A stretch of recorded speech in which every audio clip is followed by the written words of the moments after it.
రోహిత్ శర్మని కెప్టెన్గా తీయడానికే శ్రేయస్ అయ్యర్ని ఒక పాములాగా వాడారా? ఇంకా 2 ఏళ్ల టైం ఉన్న 2027 వన్డే వరల్డ్ కప్ కోసం ఇంత డ్రామా అవసరమా? అలాంటప్పుడు వన్డే టీం కెప్టెన్గా గిల్ మాత్రమే ఎందుకు? ఇంకా ఉన్నారుగా. దీని వెనుకున్నది గంభీరా లేక చీఫ్ సెలెక్టర్ అజిత్ అగర్కరా? హవెలు. Hi hello, welcome to Disha TV. కెప్టెన్గా రోహిత్ శర్మ శకం ముగిసింది. ఐపీఎల్ 2024 ముందు ముంబై ఇండియన్స్ ఫ్రాంచైజీ రోహిత్ శర్మను తప్పించి హార్దిక్ పాండ్యాకు కెప్టెన్సీ బాధ్యతలు అప్పగించింది. 2024 టీ20 ప్రపంచ కప్ వరకు రోహిత్ శర్మనే ఇండియన్ టీంకు అన్ని ఫార్మాట్లలో కెప్టెన్గా ఉన్నాడు.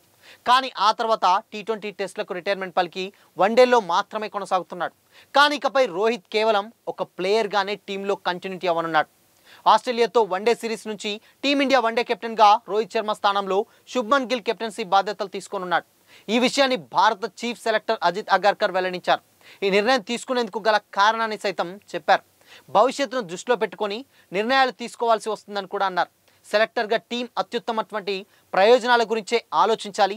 2027 వన్డే వరల్డ్ కప్ కోసం కొత్త కెప్టెన్ చుట్టూ టీంను నిర్మించాల్సి ఉంటుంది. ఇదే సరైన నిర్ణయం. అంతేకాకుండా 3 ఫార్మాట్లలో 3 కెప్టెన్లు ఉండటం ప్రాక్టికల్గా అంత వర్కౌట్ కాదు. అన్ని టీంలకు ఒకే కెప్టెన్ ఉండటం ద్వారా హెడ్ కోచ్ గౌతమ్ గంభీర్కు కూడా పని ఈజీ అవుతుందని అజిత్ అగర్కర్ వెల్లడించారు. ఇదే టైంలో 2027 వన్డే వరల్డ్ కప్ నాటికి రోహిత్ కోహ్లీ వన్డే టీంలో ఉంటారా అనే ప్రశ్న సైతం అగర్కర్ ఎదుర్కొన్నారు. అందరిలోనే వారు కూడా రూల్స్ని పాటించాల్సి ఉంటుందని చెప్పారు. అందుబాటులో ఉన్నప్పుడు ఖచ్చితంగా దేశవాళీ క్రికెట్ ఆడాల్సి ఉంటుందని చెప్పుకొచ్చాడు.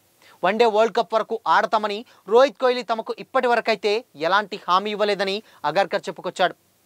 ప్రజెంట్ ఇద్దరు ఫిట్గా ఉన్నారని, బీసీసీఐ నిబంధనల ప్రకారం ఫిట్నెస్ టెస్టులో పాస్ కావడంతో టీంలోకి తీసుకున్నామని తెలిపారు.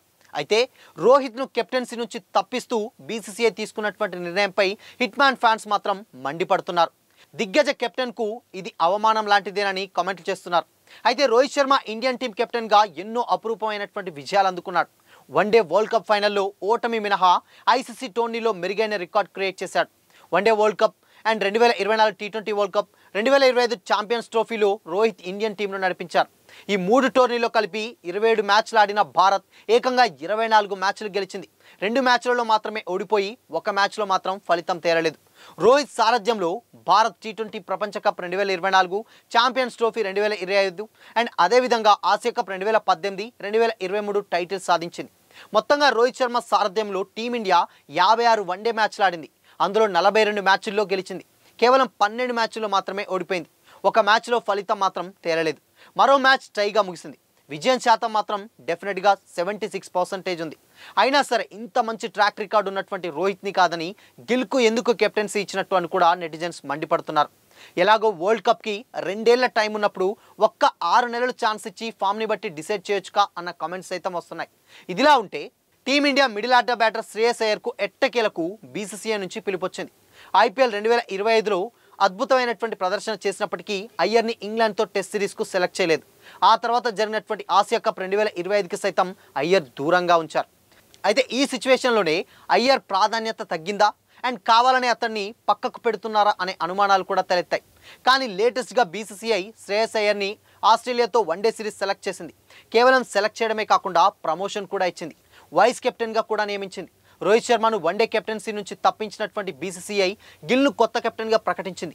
కానీ కెప్టెన్సీ విషయంలో గిల్ కంటే ఎక్కువ అనుభవం ఉండడంతో ఫస్ట్ శ్రేయస్ అయ్యర్ను వన్డే టీం కెప్టెన్గా చేస్తారనే ప్రచారం జరిగింది. వన్డే ప్రపంచ కప్ 2023, ఛాంపియన్స్ ట్రోఫీ 2025లో అతడు సత్తా చాటడం కూడా ఈ ఊహాగానాలకు చాలా బలం చేకూర్చింది. కానీ 3 ఫార్మాట్లకు ఒకే కెప్టెన్ ఉండాలనేటువంటి ఉద్దేశంతో అజిత్ అగర్కర్ నేతృత్వంలోని సెలక్షన్ కమిటీ గిల్ వైపే మొగ్గు చూపింది.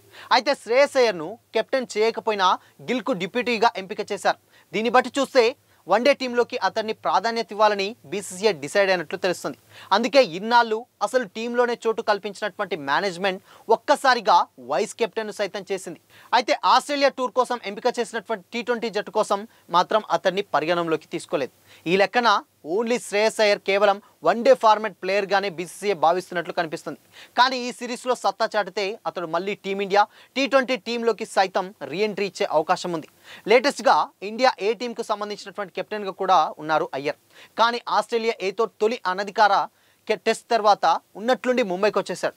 ఫిట్నెస్ సమస్యల దృష్ట్యా 6 నెలల పాటు రెడ్ బాల్ క్రికెట్కు దూరంగా ఉండాలని అతను నిర్ణయించుకున్నాడు. ఈ విషయాన్ని బీసీసీఐకి కూడా చెప్పాడు. ఏది ఏమైనా ఆస్ట్రేలియా సిరీస్ ద్వారా అయ్యర్ కొత్త రోల్లో కనిపించడానికి ఒకవేళ ఇక్కడ సక్సెస్ అయితే అన్ని ఫార్మాట్లకు ఎంపిక సెలెక్ట్ అవ్వడం పెద్ద కష్టమేమీ కాదు. ఇక కెప్టెన్గా రోహిత్ని తప్పించారన్న కోపం ఉంటుంది కాబట్టి సెలెక్టర్స్ తెలివిగా అయ్యర్ని టీంలోకి తీసుకొని రోహిత్ విషయాన్ని కప్పిపుచ్చుకోవాలని చూస్తున్నారని మరికొంతమంది క్రికెట్ లవర్స్ అయితే కామెంట్ చేస్తున్నారు. ఎందుకంటే గతంలో ఆల్రెడీ రోహిత్ మీద ఎంతో కొంత పాజిటివ్ వైబ్స్ ఉంది క్రికెట్ ఫ్యాన్స్కి. కానీ ఈ టైంలో అటు శ్రేయస్ అయ్యర్ని సెలెక్ట్ చేయనటువంటి టైంలో కూడా క్రికెట్ ఫ్యాన్స్ మండిపడ్డారు. సేమ్ టైం అక్కడ గంభీర్ మీద and chief selector Ajit Agarkar మీద కూడా చాలా నెగిటివ్ కామెంట్స్ వచ్చాయి.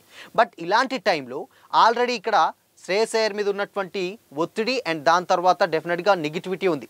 బట్ ఈ టైంలో ఇప్పుడు రోహిత్ శర్మని కూడా కెప్టెన్గా తీసేసి ఇక్కడ అయ్యర్ని కూడా తీసుకోకపోతే మొత్తం మీదికి వచ్చేస్తుంది. కాబట్టి ఇక్కడ రోహిత్ శర్మ కెప్టెన్సీని తప్పించడం వల్ల శ్రేయస్ అయ్యర్ని తీసుకోవడం అండ్ ఒకటి ప్లస్ ఒకటి మైనస్లో బ్యాలెన్స్ చేస్తూ డెసిషన్ చెప్పడానికి చాలా వీలుగా ఉంటుందని సెలెక్టర్లు చాలా తెలివిగా ఆలోచిస్తున్నారని కూడా కామెంట్స్ వస్తున్నాయి. అండ్ ఇన్ఫ్యాక్ట్ ఇంకొక విషయం ఏంటంటే మరి అయ్యర్ని తీసుకోవాలనుకుంటున్నప్పుడు డెఫినెట్గా T20 సిరీస్లో ఎందుకు తీసుకోలేదు?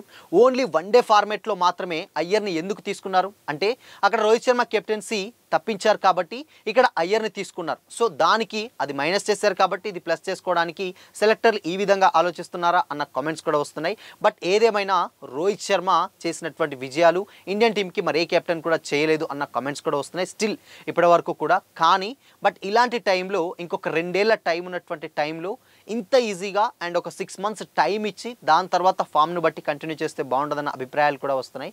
రోహిత్ అండ్ కోహ్లీల శకం ముగిసిందనే చెప్పాలి.